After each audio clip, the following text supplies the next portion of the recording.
ลึกลืบแพงอ้ายก็ยอมแต่งเจ้าสิเอาเขาเป็นหอมหอ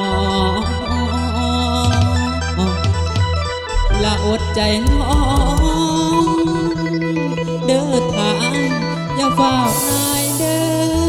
อหัวใจถ้ามีคนฝากขอไว้บอกเพิ่นไปว่าลอ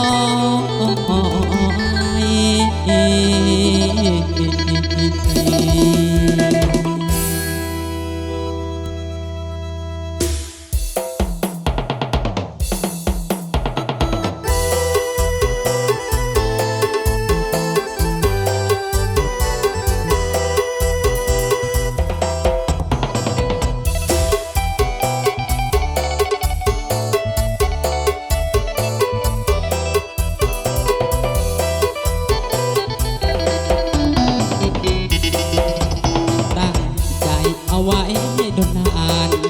สงกรานต์ก็ผ่านไปแล้วน้องถึงเดือนหกไอ้ก็ตั้งตารอเดือนเวทเดือนแปดใกล้แล้วน้องสัญญาจะลองก็นั้นมาเป็นคนจนจะสู้เพื่อเจ้าทุกอย่างขอจะได้คิดข้างก็หวังน้องให้น้องเอาสิบอกพ่อแม่เอาขอเอาสัญญาต่อเจ้า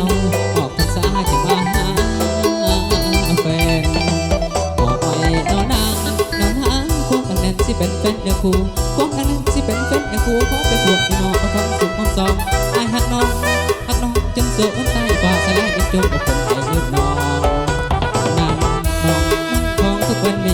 ลาออกพรรษาก็สุดใจขอแฟนพ่อแม่พี่น้องก็สิได้แห่นสัมผัสแก่นก็คือพ่อดองแม่ดองเสียงก็ห้องลูกเคยพ่อมาแล้วลูกเคยแก้วเคยคำเคยโคนอย่ามาอยู่หลังเสิร์ตกูโคโนน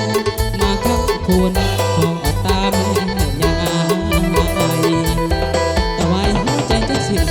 แต่ไว้หัวใจจะสิ้นสิตั้งเป็นเล่นอันบวันรับประกันตั้งมาสร้างเอาไว้มาอ่านบอกลาออกตั้งสาสันติ